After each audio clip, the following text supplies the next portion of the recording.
ಆರಿಸಿದ್ದಾನ್ರಿ.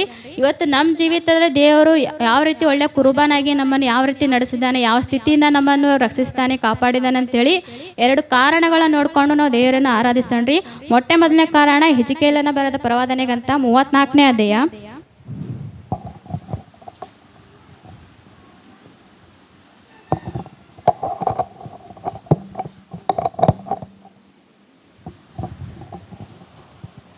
ಹಿಜ್ಕೀಯ 34ನೇ ಅಧ್ಯಾಯ 15-16ನೇ ವಚನ.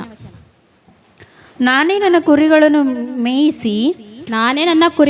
ಮೇಯಿಸಿ ಹಾಯಾಗಿ ಮಲಗುವಂತೆ ಮಾಡುವೆನು. ಇದು ಕರ್ತನಾದ ಯೆಹೋವನ ನುಡಿ. ತಪ್ಪಿಸಿಕೊಂಡುದನ್ನು ಹುಡುಕುವೆನು. ಓಡಿಸಿದನ್ನು ಮಂದೆಗೆ ಸೇರಿಸುವೆನು. ದುರ್ಬಲವಾದುದನ್ನು ಬಲಗೊಳಿಸುವೆನು. ಮುರಿದ ಅಂಗವನ್ನು ಕಟ್ಟುವೆನು. ಬಲಿತ ಕೊಬ್ಬಿದ ಕುರಿಗಳನ್ನು ಧ್ವಂಸ ಮಾಡುವೆನು. ಅವುಗಳಿಗೆ ನ್ಯಾಯದಂಡನೆ ಎಂಬ ಮೇವನ್ನು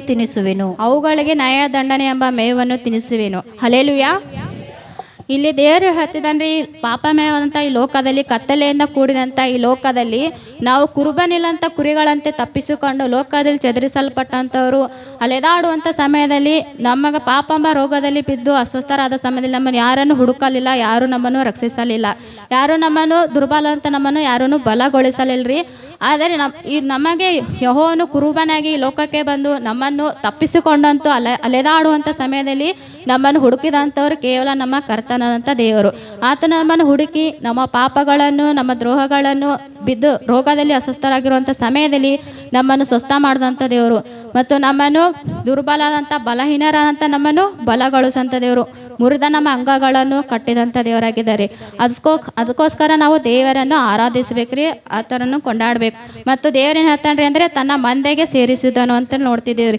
ಅಂದರೆ ಲೋಕದಲ್ಲಿ ಅಳೆಯುವಂಥ ಸಮಯದಲ್ಲಿ ನಮ್ಮನ್ನು ನೀತಿವಾದಂಥ ಮಾರ್ಗದಲ್ಲಿ ನಡೆಸಿ ತನ್ನ ಮಂದೆಯಲ್ಲಿ, ತನ್ನ ಹಟ್ಟಿಯಲ್ಲಿ ನಮ್ಮನ್ನು ಸೇರಿಸಿದ್ದಕ್ಕಾಗಿ, ತಪ್ಪಿಸಿಕೊಂಡಂಥ ನಮ್ಮನ್ನು ಹುಡುಕಿದ್ದಕ್ಕಾಗಿ, ನಮ್ಮ ರಕ್ಷಿಸೋದಕ್ಕಾಗಿ ಮೊದಲನೇದಾಗಿ ದೇವರನ್ನು ಆರಾಧಿಸಬೇಕು ಮತ್ತು ದೇವರನ್ನು ಕೊಂಡಾಡಬೇಕ್ರಿ.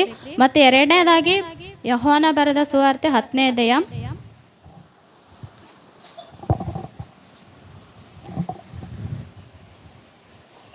14-15ನೇ ವಚನ ಎರಡು ಸೇರಿಸಿದೆನು.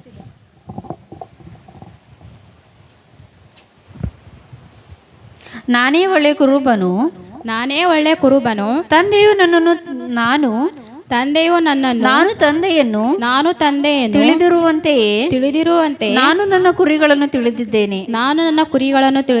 ನನ್ನ ಕುರಿಗಳು ನನ್ನನ್ನು ತಿಳಿದವೆ ಮತ್ತು ಕುರಿಗಳಿಗೋಸ್ಕರ ನನ್ನ ಪ್ರಾಣವನ್ನು ಕೊಡುತ್ತೇನೆ. ಹಲ್ಲೆಲೂಯಾ. ಇಲ್ದೇರು ಹೇಳ್ತಿದ್ದಾನ್ರಿ, ನಾನೇ ಒಳ್ಳೆ ಕುರುಬನಾಗಿದ್ದೇನೆ. ತಂದೆಯು ನನ್ನನ್ನು, ನಾನು ತಂದೆಯನ್ನು ತಿಳಿದಿರೋ ಪ್ರಕಾರ ನಾನು ನಿಮ್ಮನ್ನು ಏನು ಮಾಡಿದ್ದೀನಿ ತಿಳಿದಿದ್ದೇನೆ ಅಂತ. ದೇವರು ನಮ್ಮನ್ನು ತಿಳಿದುವಂಥ ದೇವರಾಗಿದ್ದಾನೆ. ನಮ್ಮ ಮನಸ್ಥಿತಿ, ನಾವು ಯಾವ ಸ್ಥಿತಿಯಲ್ಲಿದ್ದೀವಿ, ನಾವು ಹೆಂಗಿದ್ದೀವಿ ಅನ್ನೋದು ಎಲ್ಲ ದೇವ್ರಿಗೆ ಗೊತ್ತುಂಟ್ರಿ. ನಮಗೆ ದೇವ್ರು ಯಾವ್ದು ರೀತಿ ಕೊಡಬೇಕು, ಏನು ಮಾಡ್ಬೇಕು ಅನ್ನೋದು ದೇವ್ರಿಗೆ ಗೊತ್ತುಂಟು. ಅದಕ್ಕೆ ದೇವ್ರು ಹೇಳ್ತಿದ್ದಾನ್ರಿ, ನಾನೇ ನಿಮಗೆ ತಿಳ್ಕೊಂಡಿದ್ದೇನೆ ಅಂತ ಹೇಳ್ತಿದ್ದಾನ್ರಿ. ಮತ್ತು ನನ್ನ ಕುರಿಗಳಿಗೋಸ್ಕರ ಪ್ರಾಣವನ್ನು ಕೊಡುತ್ತೇನೆ ಅಂತ ಹೇಳ್ತಿದ್ದಾನೆ. ಈ ಲೋಕದಲ್ಲಿ ಒಬ್ಬರಿಗೋಸ್ಕರ ಒಬ್ಬರು ಯಾರು ಪ್ರಾಣ ಕೊಡುವುದಿಲ್ಲ, ಯಾರು ರಕ್ಷಿಸುವುದಿಲ್ಲ. ಆದರೆ ಪಾಪದಿಂದ ನಮ್ಮನ್ನು ರಕ್ಷಿಸುವಂಥ ದೇವರು ತನ್ನ ಪ್ರಾಣವನ್ನೇ ಶಿಲುಬೆ ಮೇಲೆ ಕೊಟ್ಟು ರಕ್ತಧಾರೆಗೆ ಹರಿಸಿದಂಥ ನಮ್ಮ ಜೀವಿತವನ್ನು ಒಂದು ಸ್ಥಾನದಲ್ಲಿ ದೇವರು ನಿಲ್ಲಿಸಿದ್ದಕ್ಕಾಗಿ, ಕ್ರಮಪಡಿಸಿದ್ದಕ್ಕಾಗಿ ನಾವು ದೇವರನ್ನು ಆರಾಧಿಸ್ಬೇಕ್ರಿ, ದೇವರನ್ನು ಕೊಂಡಾಡಬೇಕು. ಮತ್ತು ಮೂರನೇದಾಗಿ ಅದೇ ಕೀರ್ತನೆ 23ನೇ ಅಧ್ಯಾಯದಲ್ಲಿ 4ನೇ ವಚನದಲ್ಲಿ ನೋಡ್ತೀವ್ರಿ.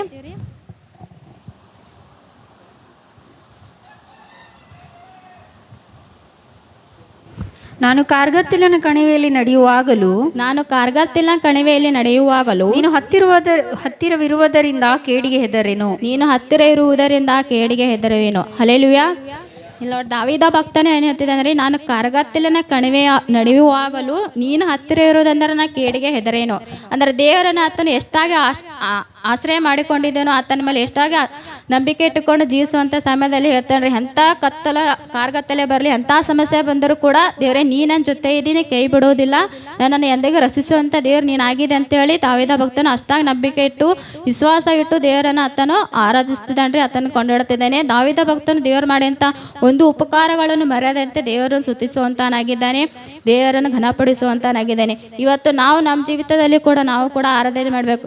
ದೇವರೇ ಹೌದಪ್ಪ, ನನ್ನ ಜೀವಿತದಲ್ಲಿ ಒಳ್ಳೆಯ ಕುರುಬನಾಗಿ ಬಂದು ಈ ಲೋಕದಲ್ಲಿ ತಪ್ಪಿಸಿಕೊಂಡಂಥ ಕುರಿಯಂತೆ ನಾನು ಅಲಿಯುವಂಥ ಸಮಯದಲ್ಲಿ ದೇವರೇ ಸಹ ನನ್ನನ್ನು ದೃಷ್ಟಿಸಿದಂಥ ದೇವರು, ನನ್ನ ನೋಡಿದಂಥ ದೇವರಪ್ಪ ಸ್ವಾಮಿ, ನನ್ನ ಪಾಪದಿಂದ ನನ್ನನ್ನು ಬಿಡಿಸಿ ರಕ್ಷಿಸಿ ಸ್ವಾಮಿ ರಕ್ಷಣೆ ನಿನ್ನ ಮಂದೆಯಲ್ಲಿ ಹಟ್ಟಿಯೆಲ್ಲ ಸೇರಿಸಿದ್ದಕ್ಕಾಗಿ ನಿನಗೆ ಆರಾಧಿಸ್ತೀನಿ, ನಿನಗೆ ಕೊಂಡಾಡ್ತೀನಿ ಅಂತೇಳಿ ಮೊಟ್ಟ ಮೊದಲನೇದಾಗ ಆರಾಧಿಸ್ಬೇಕ್ರಿ. ಮತ್ತು ಎರಡನೇದಾಗಿ ಈ ಲೋಕದಲ್ಲಿ ಯಾರು ನಮ್ಮನ್ನ ಬಗ್ಗೆ ಅರ್ಥ ಮಾಡಿಕೊಳ್ಳೋದಿಲ್ಲ ದೇವರೇ. ಒಂದ್ಸಾರಿ ನಮ್ಮನ್ನು ತಿರಸ್ಕರಿಸಲ್ಪಡ್ತಾರೆ, ಆದರೆ ನಮ್ಮನ್ನು ನೋಡುವಂಥ ದೇವರು, ನನ್ನ ತಿಳಿದಂಥ ದೇವ್ರು ನೀನಾಗಿದಪ್ಪ ದೇವರೇ, ಅದಕ್ಕೆ ನಿನ್ಗೆ ಆರಾಧಿಸ್ತೀನಿ. ಮತ್ತು ಮೂರನೇದಾಗಿ ನೀನು ಯಾವಾಗಲೂ ನನ್ನ ಹತ್ತಿರ ಇರುವಂಥ ದೇವರು, ನನ್ನ ಜೊತೆ ಆಗಿರುವಂಥ ದೇವರು, ಯಾವ ಕೇಡು ಯಾವ ಉಪದ್ರವವು ನನ್ನ ಬರದಂತೆ ನನ್ನ ಕಾವಲಾಗಿದ್ದು ನಾನು ರಕ್ಷಿಸುವಂಥ ದೇವರು, ಕಣ್ಣುಗುಡ್ಡೆ ಅಂತ ನನ್ನ ಜೊತೆ ಆಗಿದ್ದು ಕಾಪಾಡುವಂಥ ದೇವ್ರು ನೀನಾಗಿದೆ ಅಂತೇಳಿ ಈ 3 ಕಾರಣಗಳಿಂದ ನಾವು ದೇವರನ್ನು ಆರಾಧಿಸೋಣ್ರಿ. ದೇವ್ರ ವಾಕ್ಯ ಭಾಗವನ್ನು ನಮ್ಮೆಲ್ಲರ ಆತ್ಮೀಯ ಜೀವಿತಕ್ಕೋಸ್ಕರ ಆಶೀರ್ವಾದ ತರಲಿ.